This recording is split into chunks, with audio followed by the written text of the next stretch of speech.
매일 아침 하나님과 함께 누리는 하늘의 양식, 오늘 만나. 제10장. 그 후에 주께서 따로 70일을 세우사 친히 가시려는 각 동네와 각 지역으로 둘씩 앞서 보내시며 이르시되, 추수할 것은 많되 일꾼이 적으니 그러므로 추수하는 주인에게 청하여 추수할 일꾼들을 보내주소서 하라. 갈지어다 내가 너희를 보냄이 어린 양을 이리 가운데로 보냄과 같도다. 전대나 배낭이나 신발을 가지지 말며 길에서 아무에게도 문안하지 말며 어느 집에 들어가든지 먼저 말하되 이 집이 평안할지어다 하라. 만일 평안을 받을 사람이 거기 있으면 너희의 평안이 그에게 머물 것이요 그렇지 않으면 너희에게로 돌아오리라. 그 집에 유하며 주는 것을 먹고 마시라. 일꾼이 그 삭스를 받는 것이 마땅하니라. 이 집에서 저 집으로 옮기지 말라. 어느 동네에 들어가든지 너희를 영접하거든 너희 앞에 차려놓은 것을 먹고 거기 있는 병자들을 고치고 또 말하기를 하나님의 나라가 너희에게 가까이 왔다 하라. 어느 동네에 들어가든지 너희를 영접하지 아니하거든 그 거리로 나와서 말하되 너희 동네에서 우리 발에 묻은 먼지도 너희에게 떨어버리노라. 그러나 하나님의 나라가 가까이 온 줄을 알라 하라. 내가 너희에게 말하노니 그날에 소돔이 그 동네보다 견디기 쉬우리라. 화 있을진저 고라시나 화 있을진저 벳세다야. 너희에게 행한 모든 권능을 두로와 시돈에서 행하였더라면 그들이 벌써 베옷을 입고 제에 앉아 회개하였으리라.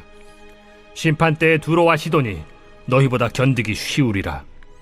가버나움아, 내가 하늘에까지 높아지겠느냐? 음부에까지 낮아지리라.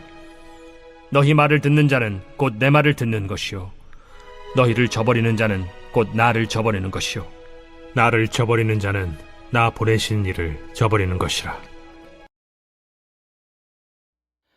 예수님은 모든 도시와 마을에 두루 다니시며 그들의 회당에서 가르치시고 천국 복음을 전파하시며 모든 병과 모든 약한 것을 고치셨습니다. 가르치고 전파하며 고치신 예수님의 사역은 이제 제자들을 통해 그리고 교회를 통해 이어지게 되는 것이죠. 그리스도의 몸된 교회인 성도에게 있어 가장 중요한 것은 정체성입니다. 내가 누구이며 무엇을 하는 자인가?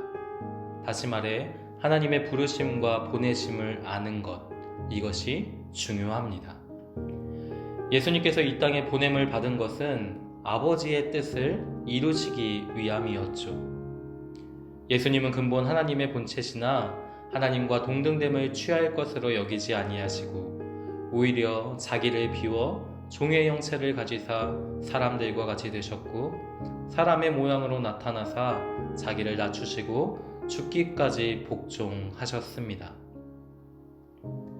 내가 하늘에서 내려온 것은 내 뜻을 행하려 함이 아니요 나를 보내신 이의 뜻을 행하려 함이니라. 나를 보내신 이의 뜻은 내게 주신 자 중에 내가 하나도 잃어버리지 아니하고 마지막 날에 다시 살리는 이것이니라. 내 아버지의 뜻은 아들을 보고 믿는 자마다 영생을 얻는 이것이니 마지막 날에 내가 이를 다시 살리리라. 주님은 말씀하여 주십니다. 예수님께서 아버지의 뜻을 이루시기 위해 이 땅에 보냄을 받으셨듯이 주님은 아버지의 뜻을 이루시기 위해 제자들과 교회를 세상에 보내십니다. 자기를 내세우고 높이기 위해 보냄을 받은 것이 아니라 하나님의 뜻을 이루기 위해 보냄을 받았습니다. 하나님께서는 아브라함을 부르시고 보내셨습니다. 그 이유가 무엇입니까? 땅의 모든 족속이 아브라함을 통해 하나님의 복을 누리게 하시기 위함이었죠. 우리의 보냄도 이와 같습니다. 이를 위해 주님은 더러운 귀신을 쫓아내며 모든 병과 모든 약한 것을 고치는 권능을 제자들에게 주셨습니다. 우리의 우월함을 나타내기 위함이 아니라 9절에 말씀함과 같이 죄인들에게 하나님의 나라를 주시기 위해 그와 같은 권능을 주신 것이죠. 그렇기에 주님의 보냄을 받은 자들을 영접하지 아니하고 그들의 말을 듣지 아니하는 자들은 궁극적으로 그리스도와 하나님의 나라를 거부하는 것이 됩니다. 16절 말씀을 보면 너희 말을 듣는 자는 곧 내 말을 듣는 것이요 너희를 저버리는 자는 곧 나를 저버리는 것이요 나를 저버리는 자는 나 보내신 이를 저버리는 것이라 말씀하고 계십니다.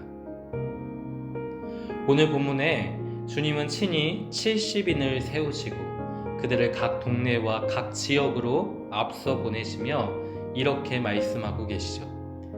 추수할 것은 많되 일꾼이 적으니 그러므로 추수하는 주인에게 청하여 추수할 일꾼들을 보내주소서 하라.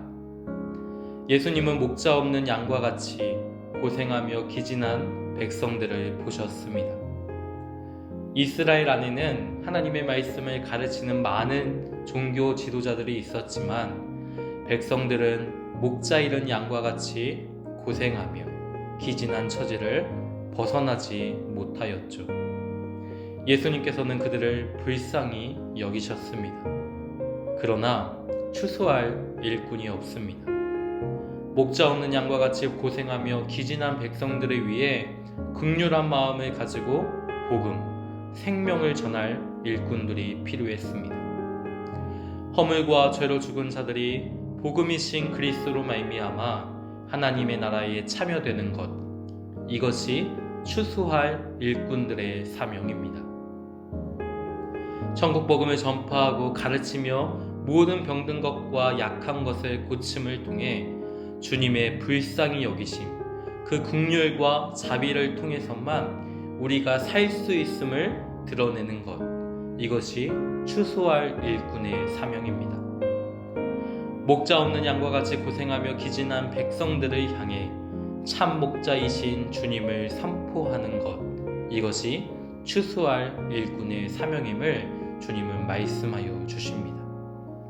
소돔과 고모라, 그와 같은 처지에 있는 우리의 실상을 하나님의 말씀을 통해 밝히 깨닫고 참 목자이신 주님의 긍휼과 자비를 의지하며 이 땅을 살아가는 것, 이것이 하나님께서 추수할 일꾼들을 통해 세상에 선포하시는 하나님의 복, 바로 샬롬 평안입니다. 사랑하는 성도 여러분, 목자 없는 양과 같이 고생하며 기진한 백성들을 위해 긍휼의 마음을 가지고 평안의 복음을 전할 일꾼들이 우리 자신인지 우리는 이 말씀을 통해 다시 한번 점검해 보아야 합니다. 우리 자신의 뜻이 아닌 아버지의 뜻을 행하는 삶이 되도록 날마다 주님의 도우심을 간구할 수 있는 우리의 삶이 되길 주님의 이름으로 소망합니다.